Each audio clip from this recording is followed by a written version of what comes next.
നാം ഭഗവാന്റെ പീതാംബര ശോഭയും കൗസ്തുഭമണിയും ദർശിച്ചു. ഇനി 31-ാം ശ്ലോകത്തിൽ ഭഗവാന്റെ കരങ്ങളിൽ ശോഭിക്കുന്ന മുരളികയെക്കുറിച്ചും അഥവാ ഓടക്കുഴലിനെക്കുറിച്ചും അവിടുത്തെ സ്നിഗ്ധമായ കടാക്ഷത്തെക്കുറിച്ചും സൂതൻ വിവരിക്കുന്നു. 31-ാം ശ്ലോകം. മുരളീധരനായ ഭഗവാൻ. ഭഗവാന്റെ ലീലാരൂപത്തിലെ ഏറ്റവും പ്രധാനപ്പെട്ട അടയാളമായ ഓടക്കുഴലിനെക്കുറിച്ചാണ് ഈ ശ്ലോകം. നമുക്ക് ശ്ലോകത്തിലേക്ക് കടക്കാം. ശരചന്ദ്രനിഭാസ്യം ച മുരളീഹസ്തമീശ്വരം കടാക്ഷൈർവീക്ഷമാണം ച രാധാവക്ഷസ്ഥലം മുനേ. പദാനുപദ അർത്ഥം.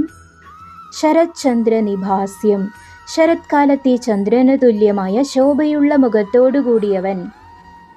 മുരളീഹസ്തമ്, കയ്യിൽ മുരളി ഓടക്കുഴൽ ഉള്ളവൻ.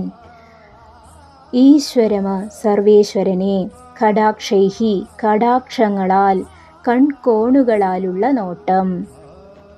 വീക്ഷമാണം, നോക്കിക്കൊണ്ടിരിക്കുന്നവൻ. രാധാവക്ഷസ്ഥലം, രാധയുടെ ഹൃദയസ്ഥാനത്തെ, മാറത്തെ. മുനെ, ഹേ മുനെ.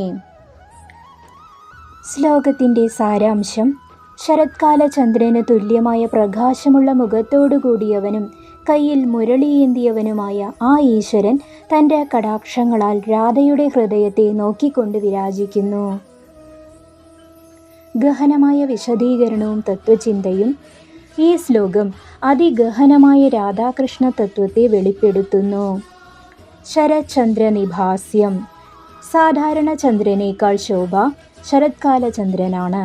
ഭഗവാന്റെ മുഖത്തെ ശാന്തിയും തെളിച്ചവും ശരത്കാല ചന്ദ്രൻ്റെ ശീതളിമയ്ക്ക് തുല്യമാണ്. ഇത് ഭക്തൻ്റെ താപങ്ങളെ മാറ്റുന്നു.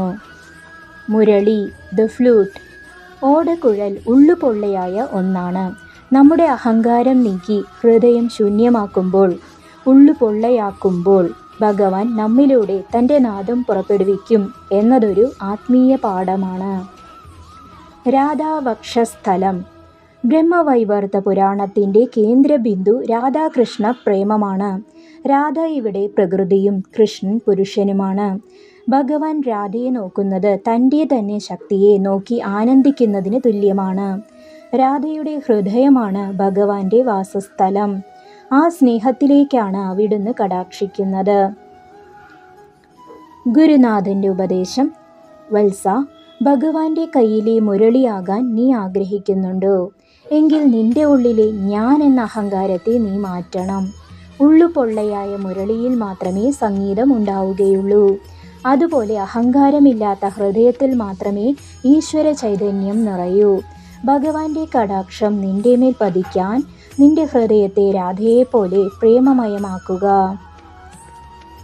ഭഗവാന്റെ മുരളി രൂപം നാം ദർശിച്ചു. ഇനി 32-ാം ശ്ലോകത്തിൽ ആ ഗോലോകത്ത് ഭഗവാനോടൊപ്പമുള്ള ഗോപന്മാരെയും ഗോപികമാരെയും കുറിച്ചും അവിടെയുള്ള വിസ്മയങ്ങളെക്കുറിച്ചും വിവരിക്കുന്നു. പരമാത്മാവായ കൃഷ്ണൻ്റെ ലീലകളും പ്രപഞ്ച സൃഷ്ടിയുടെ രഹസ്യങ്ങളും ഈ പുരാണത്തിലൂടെ നമുക്ക് വരും ദിവസങ്ങളിൽ കൂടുതൽ അറിയാം. ഇന്നത്തെ ഈ ഭാഗം നിങ്ങൾക്ക് ഇഷ്ടമായെങ്കിൽ ഇത് മറ്റുള്ളവരിലേക്കും പങ്കുവയ്ക്കുക. അടുത്ത ശ്ലോകങ്ങളുമായി നമുക്ക് വീണ്ടും കാണാം. നന്ദി, നമസ്കാരം.